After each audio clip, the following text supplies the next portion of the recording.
You're listening to Rock-N-Sexxy UnCensored, bringing you the cutting edge of the entertainment world weekly, hosted by Lynn. Woohoo! All right, everybody, welcome back to another amazing episode of Rock-N-Sexxy UnCensored. We are broadcasting live tonight from the United Broadcasting Network, ubngo.com, Channel 1.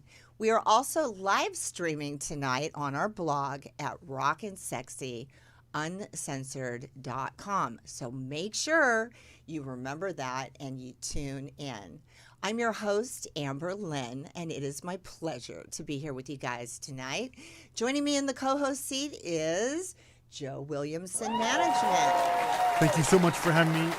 Beyond honored. It's always a blast. An amazing lineup you've got tonight.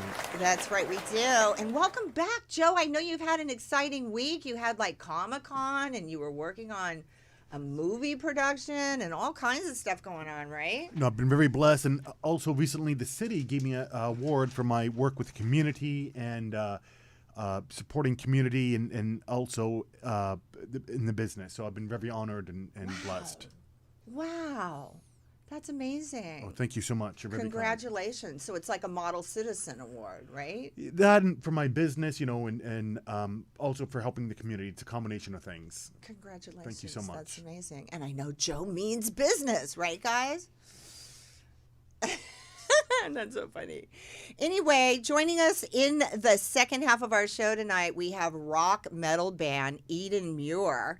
They have a new album out. It is called Lost Anthology, and they dropped a new single. The new single is titled The Last Children, and guys, it is amazing, and a portion of the proceeds are being donated to help the war efforts for the victims, the children in Ukraine. So Ukrainian descendant Nico, the band's frontman, will be on, and we will be hearing live in the studio The Last Children, and we will be sharing with our listeners, we will be sharing with our listeners on how you can get a copy of an amazing new metal album and donate to Ukraine.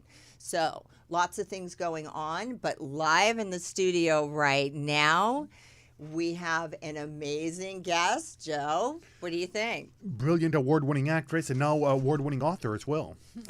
Beautiful actress, now author, is an absolute traffic stopper. And I mean literally. This woman stopped traffic recently with a brand new billboard on Sunset Boulevard to promote the release of her memoir called Breaking the Mold. Do you mind if I show it? No. Okay.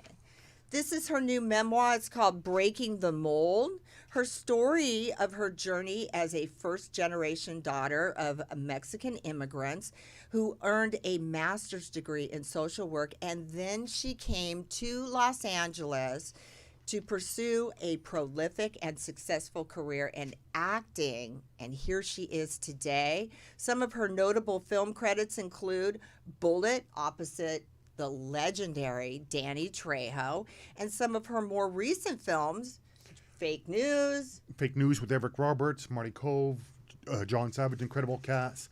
And then also Betrayed, which she won an award for Best Villain. And Betrayed and Torch. Oh, yes. You mean, right? Yes, of course. And her latest film, Eye for an Eye, is a Western, and it has already won a handful of festival awards. And guess what? She stars with her real-life love interest, actor John Savage. Please welcome to our show tonight the beautiful Blanca Blanco. Hi. Hello. How you doing? I'm doing great. I'm happy to be here and to meet you, Amber and Joe. Thank you for arranging this. No, it's my pleasure. It is so amazing to see her in person. You are so beautiful on film. I was thank going you. through all your publicity shots from Cannes and all of that. I love the picture of you in the red dress. Oh, for the Golden Globes? Yeah, the controversial dress. Yep. Yeah, well, I made the dress. I bought the fabric, and I asked my friend to, cut it for me.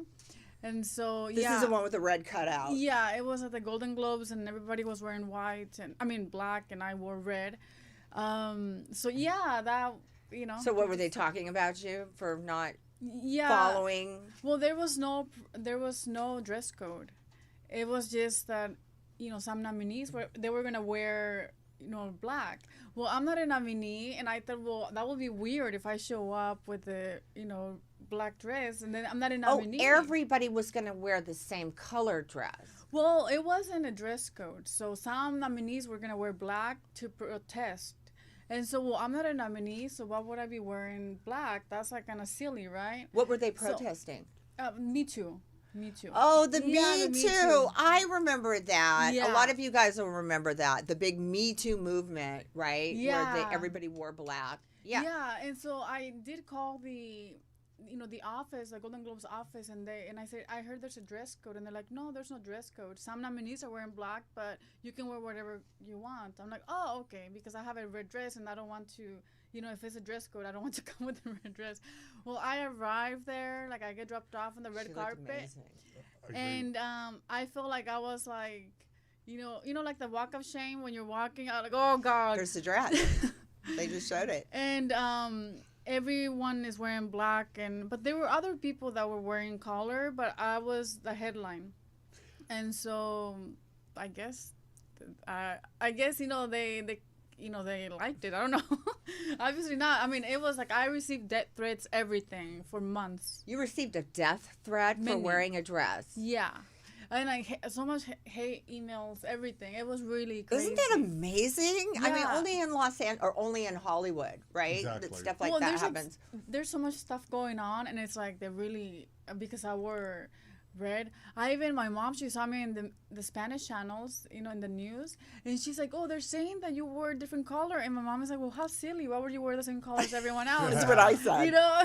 I'm like, I know, but I guess, But anyway, it was, a great experience for me because I got to see, obviously, I wanted to follow through, and because I was going to go back in my car, like, I'm like, oh, this is embarrassing. But then I thought, well, I cannot give up. I have to follow through because I also have a team behind me, like, I can just be because I'm wearing something different. So I just kept walking, and people screaming, like, cursing and stuff. But I'm like, When you were coming through the crowd, oh my goodness. I was wish I would have been there. crazy. They would have been really mad if I would have showed up with you, right? Because I would have been like, Yeah. I love it when it makes people mad. Why would you? And your mom is right. I absolutely agree with her. Why would you want to wear the same color everybody else is? I mean, I understand that there was a protest going on. Yeah. And I do understand that it was an important subject. Yeah, it was an important subject because obviously we're dealing with that, but when it is not a very clear message that everybody only nominees, then you kind of have to figure like, well, it's not for me, only for nominees. So let's talk about your book, Breaking the Mold. So Breaking the Mold, it's my first book that I wrote during the lockdown. And I decided I wanted to write a book. So what inspired you, first of all, before we start? What inspired you to write a book? What inspired me was driving in LA and seeing so much poverty, abuse, and discrimination happening. And I thought I need to write something to provide, that inspires people about overcoming hardships. And also, I felt we needed more stories of hope and resilience. And you have some stories. Yeah, and so I thought I wanted to share my story, but when I got older, I thought I would make it into a book. But then, who expected the pandemic? Nobody did. No, so the pandemic has time. been hard on everybody. Yeah, I agree. So I did it during the lockdown, and it was my first book, and. So you've written this book yourself. This is not a ghostwriter. No. So you just sat down and said, I'm going to write a book. I've never written a book. I don't know how. I'm just going to tell my story. Yeah, like I knew the order I wanted to put it, like, from childhood all the way up. I have ideas of the chapters I wanted to do, but I didn't know, like, the formats and stuff, like, for printing. So I did reach out to a publishing company, and I basically said, I'm working on this. Will you guys be able to, maybe represent me? And they did. When my book was done, they were able to format it for me, and yeah.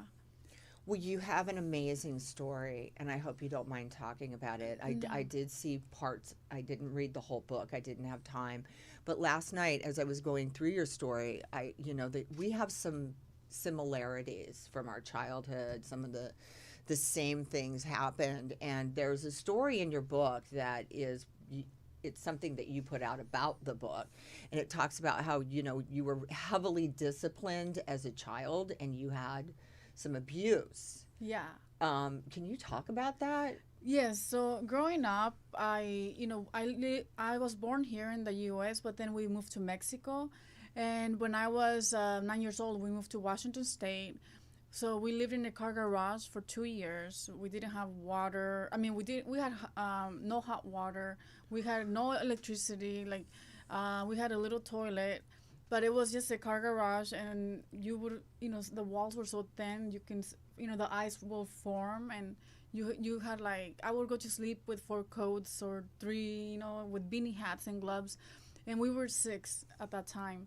And so yeah, definitely it was severe poverty, and I also mentioned about my father. He was abusive as well. He came from a different time where women don't have the equal rights as men, because he's very traditional, and so I had to fight for my freedom and independence. And he was from Mexico. Yeah. So he grew up in Mexico. Yeah, and yeah. His cultural very background. Machista, like you are just like the man is in charge and girls don't have rights, like that. It was very like, so, for me, Which was common.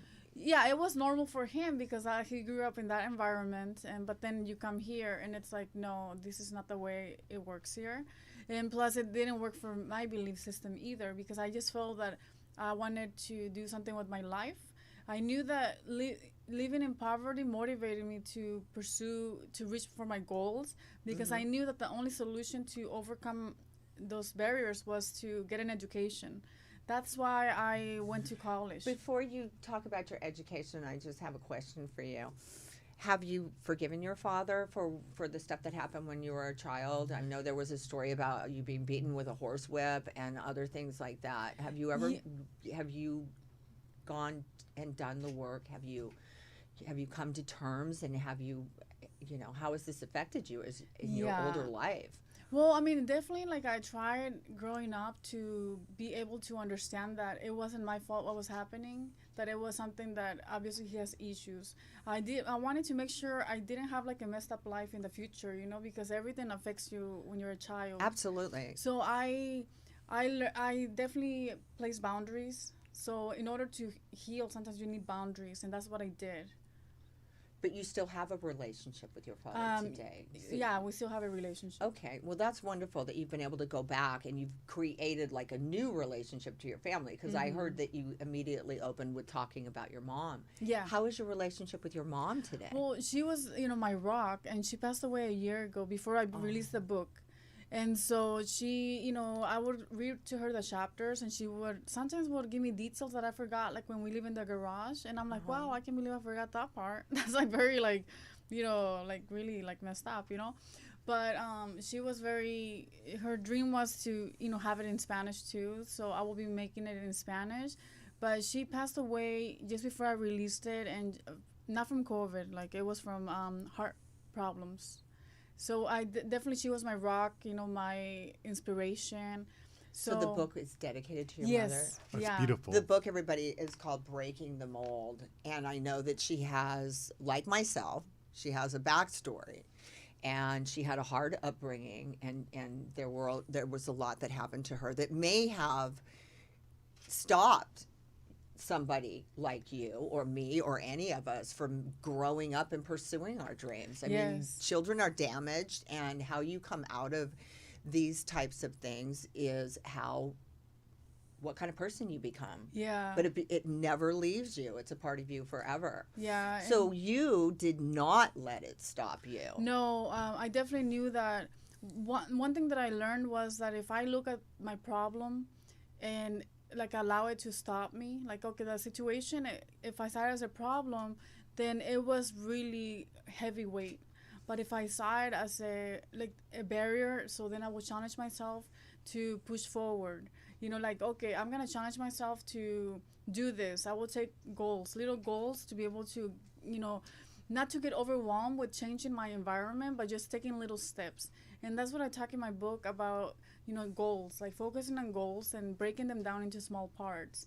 Because sometimes we have ideas like, oh, we want to be able to accomplish this, but then you don't accomplish it, and then you just We have quit dreams, it. but we have no action plan. Yeah, there's no. We it's have a not- dream, we have a thought, we want to be, I'd love to do that, but we don't have a plan to be able to get us from where Yeah. we sit today. And when we carry a lot of damage, it's even harder for us to Yeah, do. and that's what I focus a lot on. My book is about, you know, the action part, because you can have all these ideas, but then you don't take action. So what is the point? It's just being a talker. So you went back to school, you got your master's degree. Yeah, so I went to school, I graduated, went to college, and I got my bachelor's in psychology, my master's in social work.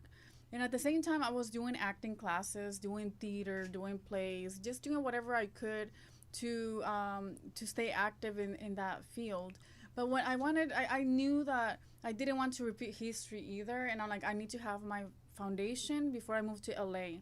So when I moved to LA, I had already a strong foundation. Like, I knew that I could come and handle what I needed to come. So when I came here, I thought, okay, I'm going to start acting. And I did. But I realized, oh, I need to get a real job first, because it's like, you know, you do workshops, you do like, you know, photo shoots for your headshots, everything adds up. And so then I thought I started working in hospice care. So I work with people that had a terminal illness, and I did that for 4 years. It was definitely I grew so much from that experience, but at the same time also I was doing acting, you know. But then when I joined the union, I was able to transition into acting full time. And boy, she's had some career as an actress. Let's fast forward to this Yeah. now. So now your first movie, you came out of the gate. Let's Yeah. talk about that. So when I moved to LA, I booked, within the first month, I booked a feature film, Dark Real, and then also Bullet with Trejo. And Danny Trejo, Danny she's talking Trejo, about. I've been a fan of his work since What was it ever. like to work with Danny Trejo? You know, he is a very kind person and very respectful, and just, you know. and also he came from a hard life Oh and, my a, God, and a yeah. hard background. Yeah, And he he's did. become a successful, amazing, Yeah. legendary actor himself. Yeah, and not only that, but he's also like has like a donut stores, like taco. He's a businessman. He's got And taco places. I He got know. donut stores. Yeah, because you have to, you know, Yeah, you it's have to have like- a business. You have to enterprise. Yeah, so it was a great experience, and then I just, you know, just kept working at it, you know, keep just pursuing the passion. Well, we've been saving this for all of her fans. She's very excited. Her career has come full circle. She's done some of the movies we mentioned. Joe mentioned one that he had called Tale of Tales. Your new series, Tales to Tales, which you're running a campaign now for. So let's let Blanca tell the Oh, yes. story. Yeah, for her so fans. okay, so I'm in the Emmy magazine right now, the latest one for my campaign.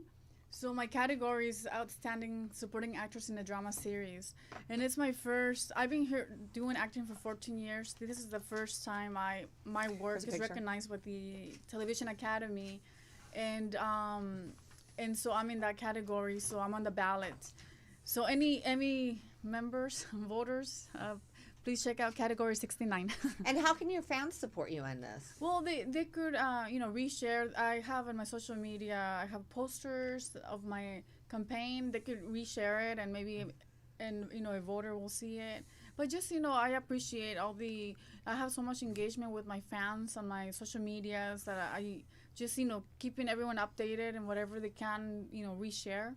And by the way, you are amazing in Tales to Tales. You know, Harley, Wall, and Kitty, they did an amazing job in that, and I love you. You're one of my favorite characters in that series. Thank you. And your performance is amazing. Thank you. It was fun. It was definitely when Harley Wallen, you know, approached me for the role. I was not familiar with that industry, so I also thought we need to put light to this topic, because nobody really talks about the nightclub, you know, life, Playing you a know, like stripper behind and- the scenes and stuff. Like when And you she go plays to, a stripper. I play in a the- stripper, and and a beautiful, very sexy Yeah. So, but what goes behind the scenes, all the hard work they do, it's just like It takes a lot. It takes a lot. Like Yes. when you're walking with 7-inch heels, and dancing at the same time, and then you're trying to connect with the customers. It takes a lot of courage. I know I did practice in LA before I went to Detroit, and I took some lessons, pole dancing lessons. I was just surprised because I'm a pretty, I feel I'm like a fit person. I exercise, a few times a week, and I eat healthy and stuff. But when I was doing that, I'm like, wow, I'm really out of shape, because you're walking with the heels, and then you have to.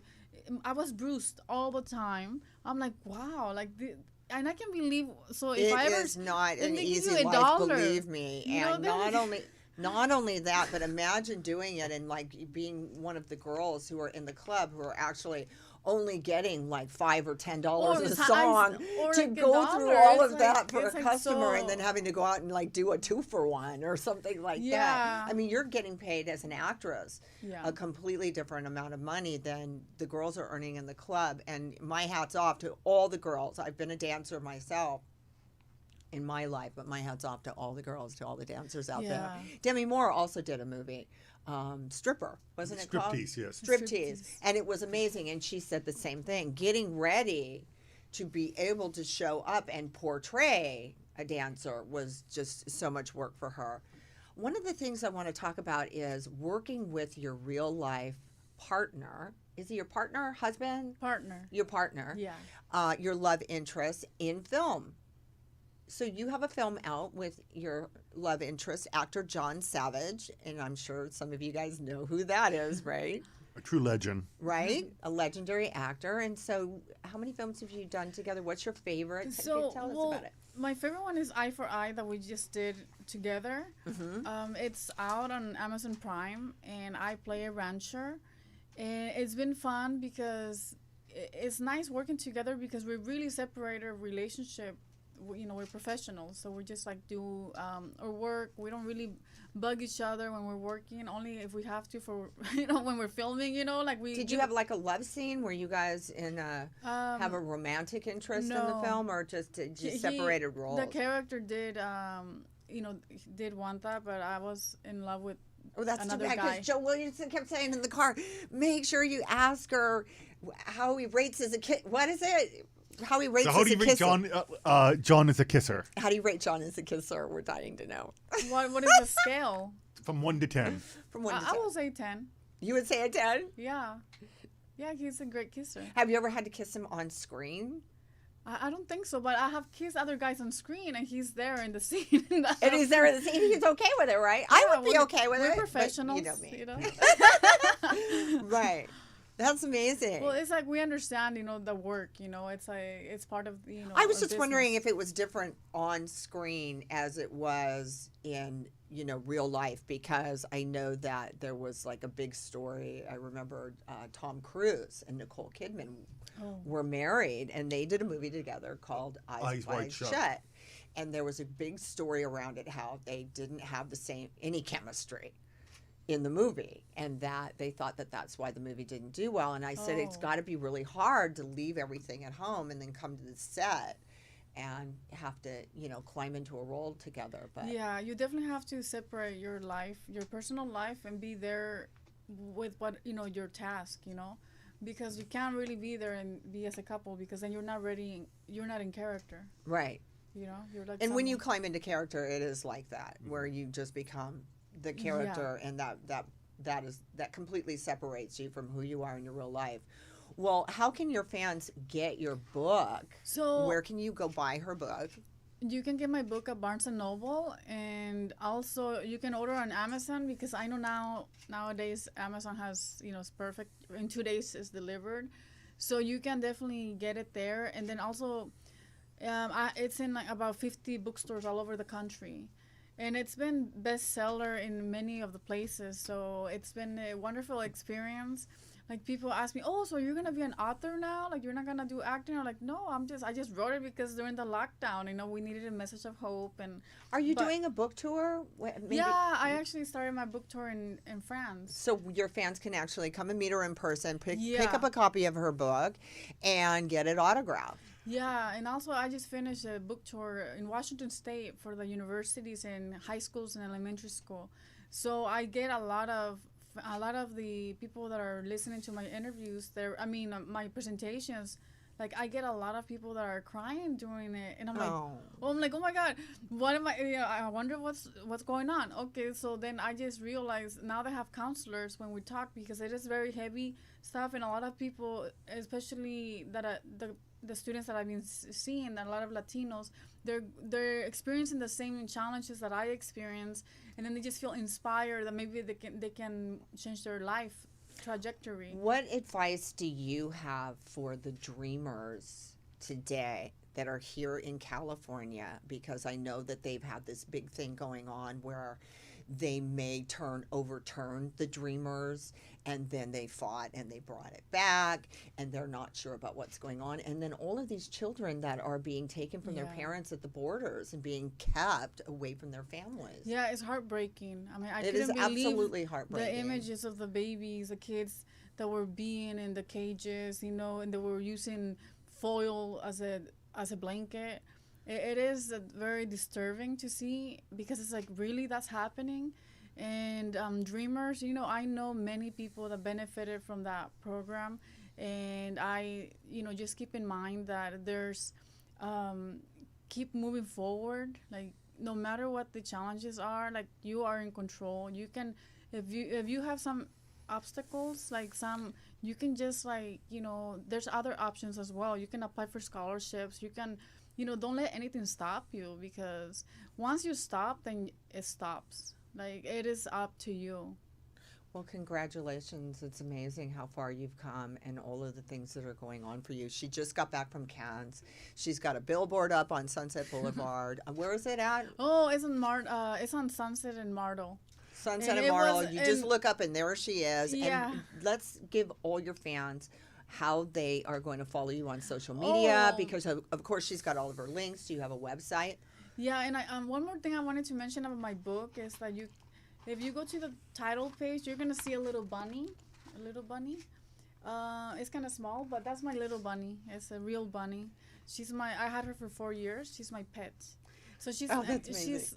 she's home, like in home, like she's not in cages. She's just all over the house, and she's super trained and very sweet. Her best friend is a cat, so they spend every day together. So That's beautiful, and I love your book. By the way, next time I see you, I'm going to bring a copy. I want you to sign it. But I have one question: when they got to make a movie out of it. When they do, who do you think they should have play your character? I know Rachel Switzer, something like that. She was in West Side Story. Mm-hmm. I think she would be great for young Blanca, and I will play myself.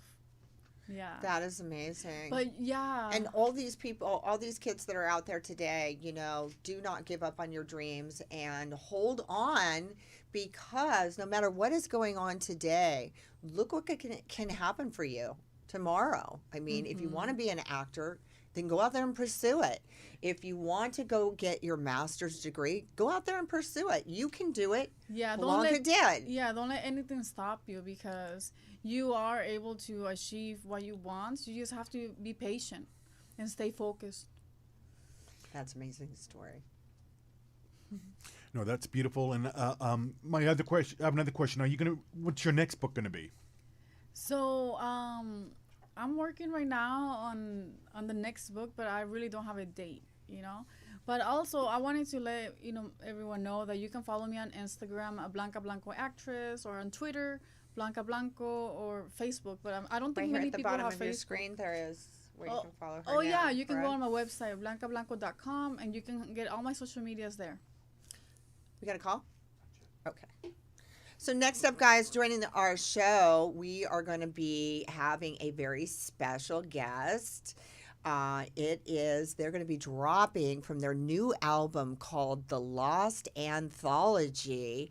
They have a new single out, and it is about the ravages of war on the most innocent. and undeserving. It is called The Last Children. And we are going to be joined by Ukrainian, Canadian descendant, and heavy metal band, a very historical heavy metal band that's been around for about 30 years. And a portion of the proceeds from their album sales and their single sales are going to help the war-ravaged children of Ukraine.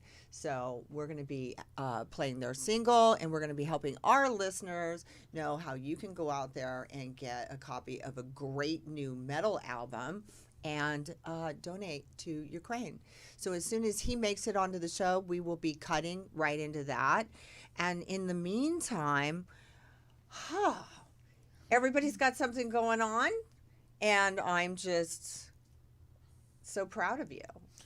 No, thank you so much, and it's always an honor and a pleasure to be on your show. And you always, it's always have a blast. You always have amazing guests, and your shows, just keep on getting better and better.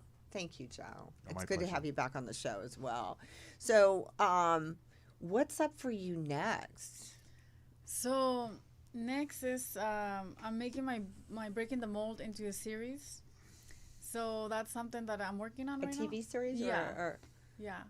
So we're working on that. So this week, we're working on that with the production company, and so that's something that is coming out. Like, it will be released on soon, but it's just, I was really excited because, when I wrote the book, I was also thinking of a TV series. Like, I wanted to do, I think that I was watching Netflix a lot during the lockdown, and I'm just like, who wasn't watching I Netflix know. during the lockdown, right? It's like the only, and I thought, we need more stories of real life experiences, and people would watch it and get inspired. So I thought, that's what I'm working on, and then also just my Emmy campaign, and Do you have any LA appearances for the book that we need to announce for you? Not right now. Like, I just finished my Washington State tour, so right now I'm doing my Emmy campaign. So then we're gonna start again with the tour. Yeah. And we've had Harley Wallen Oh, on the I love show. Harley and Katie. Yeah, Oh, I They're know. wonderful people. He actually, what was the name of the movie that he was on my show and promoted? I think it might have been Betrayed, the movie he did with I you. think it was he mentioned her. And it's funny how you're so nice and you're so sweet, and you were so nasty and evil in that. You totally, it's amazing. What was her character? Oh, I was the villain in the story, but very dark character. She was helping with trafficking, and it was definitely, for me it was like, I like complicated characters where it's just like it's so many layers you can find, and you can just like bring out to life. And I just felt that character was so opposite from me. So it was just like, and I as How an do you actor- how do you prepare for a character that's so opposite? I get a lot of villains too myself, but people usually typecast me, and that's something that I'm used to doing, especially when it's like a stripper or whatever.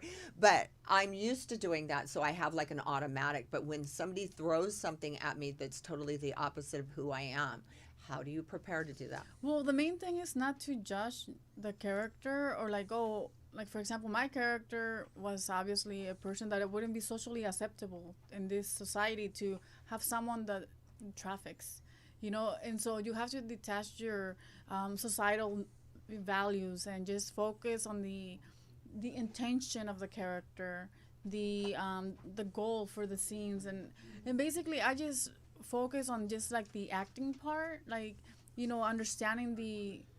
You guys ready? Yeah. All right. Sorry about that, guys. We just ran that call just a couple of minutes late. It happens sometimes when you're doing Zoom. Blanca's going to hold that thought. We'll come back to her in a minute. I want to welcome to the show. Do we have him live? There he is. Welcome to Rock-N-Sexxy UnCensored. Nico is joining us tonight from Eden Mirror to talk about their new album. Is it new? Lost Anthology. And the single, The Last Children. How you doing? Well, we can still hear him, can't we? There he is. Bear with us, guys. We're dealing with technology. Got him. Nico, are you there? Nico. I don't think we're getting audio on him. Is it your Wi-Fi? Hold on one second. Nico, can you talk so that I can see if we're getting audio on you?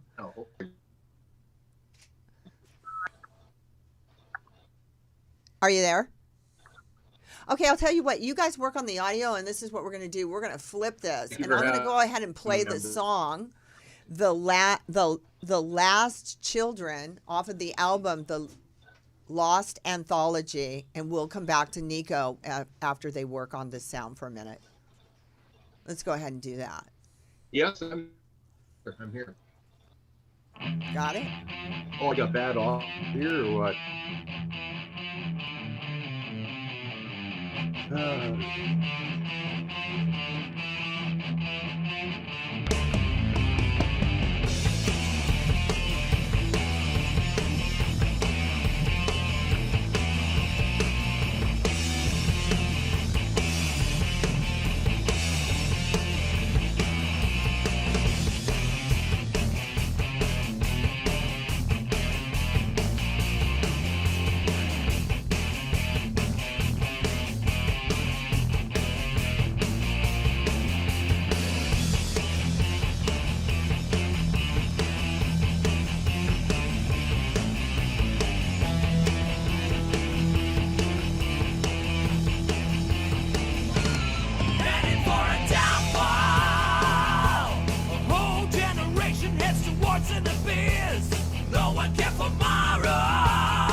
Hypnotized by the Scream Brothers now become zombies. All of the golden rules fall into their oblivion. They no longer a play. No respect, no love, no mercy.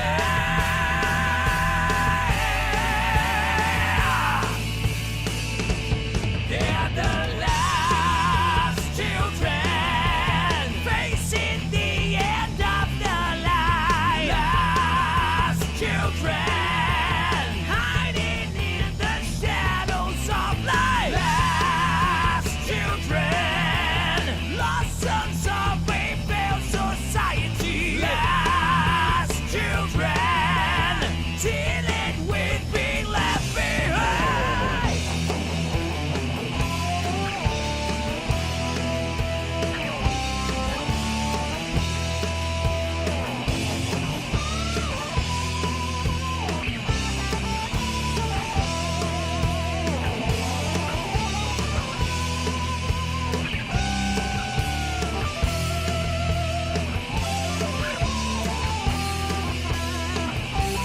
Laws are broken by the smiling face of corrupt icons. Evil corporations just hungry for bigger profits this year. No away tickets for this impending fate while we kneel down to the digital mastermind. Sign a dotted line for the mayhem, the new scream. I bid you welcome to a new man and kingdom bound to its doom.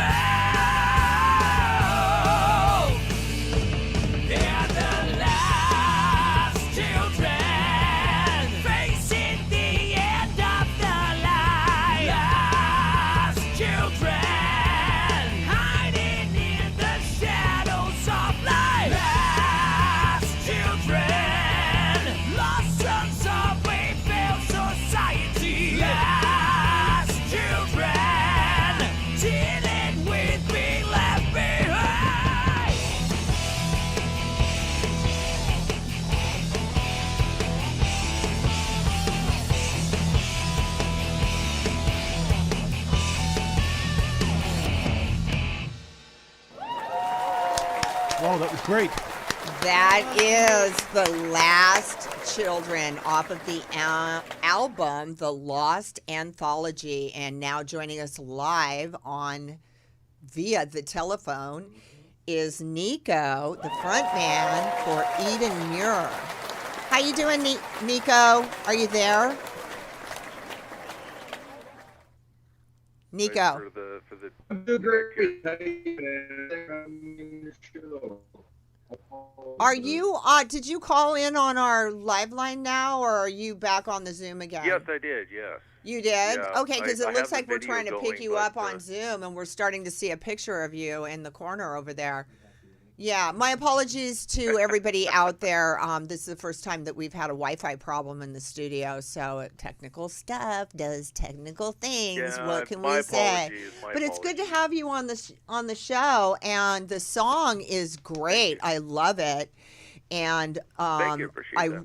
I really love that you are donating a portion of the proceeds to. Is it the album or the song, or what is it? So we can get it out there for you. The album is just based on sales. I mean, my great Guido, which is my great grandpa, he was from Ukraine. So, you know, we still have family and everything back there, and seeing all that stuff that's happening. And I mean, they fled Ukraine in 1904, and now, you know, 100 years later, this is all happening all over again. It's horrible. It's horrible. And it's to everybody yeah. in the world right now, if you are not horrified by what is happening in Ukraine right now, then you are not paying attention. The annihilation of Ukrainians by Russia and Vladimir Putin is absolutely unacceptable. And for me, I try to follow it as much as I can, and I've literally found myself in tears more than once over what's happening, and especially to the children who are the innocent victims of war, and it's just unacceptable. It's just displaced a lot of people, and the damage done. I mean, it's going to take. Well, I'll never see it in my lifetime. You know, for them to rebuild all that damage done, and displacing people, and they're spread out all over the world. So, you know, now their whole communities are all ripped apart. I mean, that's tough to see. You know? So how do your fans get out there? And you know, we're going to have to pick you up on another visit to the studio when we can set up a better Wi-Fi connection, so we can actually really get into the nuts and bolts of your band. And I found them on social media. I saw the song and I said, wow, this thing is great. I love it. And we want to get you on the show. So we definitely had an opportunity to air the song tonight. And it is off the album Lost Anthology. And how do they donate, or how do they buy it so that the proceeds can make it to Ukraine? Well, everything is done through www.edenmer.com at the orders link. And I just take a proceed off of each sale, and I just send that in. That's awesome. To the Red Cross. You're a great guy. That is super awesome. This is a metal band from Canada, right? You originated in Canada? Yes. They've been around for 30 years. It's 30 years, right? There's really two chapters to this. Like it's a big bio, because we kind of started this back in 1987 when me and Todd Kalesa first met at the music shop, and we continuously wrote music, and all through the years, I'd be working with different bands. We weren't always working together, and it just so happened that he passed away in 2002. I had unfinished music that needed to be completed, and in 2016 I decided to go into pre-production, get all that wrapped up, and start hiring session players to help me finish the music. And then Gus Monsanto, who's the vocalist, came in from Brazil, and we really connected on a musical level, and he helped me finish up the songs, and now we can move forward on the next chapter, which is going out and touring and promoting. Absolutely. So you're going to start in Canada. You'll be touring around Canada with this album. It has been out. Has it been out recently, or has it Been out for a while. Yeah, I released it the end of February. Okay. Of February, and I'm just starting to build the name. So Eden Mur is really in its infancy right now, and Gus Monsanto is already working with Human Fortress out of Germany. He just finished playing at Hellfest in France. So he's kind of busy working over there in Germany right now. Once he gets out over here to Canada, then we'll be able to start going and working on going out and playing some live shows. And Well, building the we name. definitely It's a big building have to process. get you on the show, Nico, on a better thanks. connection so that our I know, fans I can like- really I sit down and be introduced get to it you in a way that you deserve and your music deserves. So we're definitely going to have you back on the show at ASAP, right, I Joe? appreciate Of course, that. yes. I So appreciate thank you for coming in tonight. We lost a lot of time trying to go back and forth, so our show is just about to close, but I want to thank you for joining us. And once again, guys, go to the website. The website is on the screen, I think, right now. It is Eden Mur, MYRRH.com, correct? Yes, Eden Mur, the paradise That's of God right. suffering. And That's they're amazing. all over on social media. What's the social media link? Well, that'd be just official Eden Mur at the Facebook site, and then Eden Mur at the Twitter, EdenMur.com. Yeah, I think that's kind Awesome. of about it. We're on Spotify. Thank you, Nico. I really appreciate you Thank you, calling in, and thank you for persevering so that we could at least get you on the show, if even for a second. And we look forward to having Tomorrow's you back on the another show day, again. and we'll make it so much better next time. I Awesome. apologize. Thank you. Thank you, Nico. That was Nico from Okay. Eden Mur. Guys, we're sorry about the connection. It happens sometime with technical stuff, but we're back. We're back in the house, and we have Blanca Blanco here with us. And just before we go, let's let your fans know how they can get a copy of your book, follow you on social media. So, yeah, you can get a copy of my book, Breaking the Mold. It's at Barnes & Nobles, and you can also get it at Amazon or at your local bookstore. It's all over the country in different bookstores. So, Awesome. and then also you can just follow me on Instagram, Blanca Blanco Actress, or Twitter, Blanca Blanco. And she is beautiful, so make sure you follow her, guys. Guys, that's all the time we have for tonight's show. Apologize to you for the technical glitch, and we will make it up to you because we have a lot. We'll have the act back on the show so we can talk to them. And also, join us next week because we're going to have in the studio the legendary UK punk rock band, the Automatics. They'll be joining us in the studio. And follow us at Twitter at Rock-N-Sexxy, and make sure you guys make a note of our live stream on our blog, Rock-N-Sexxy UnCensored.com. See you soon. Thank you for tuning in to Amber Lynn's Rock-N-Sexxy Uncensored, available on RockNSexxxyUncensored.com. Don't forget to hit us up on all your favorite social media links, and tune in next week for another amazing episode of Rock-N-Sexxy Uncensored.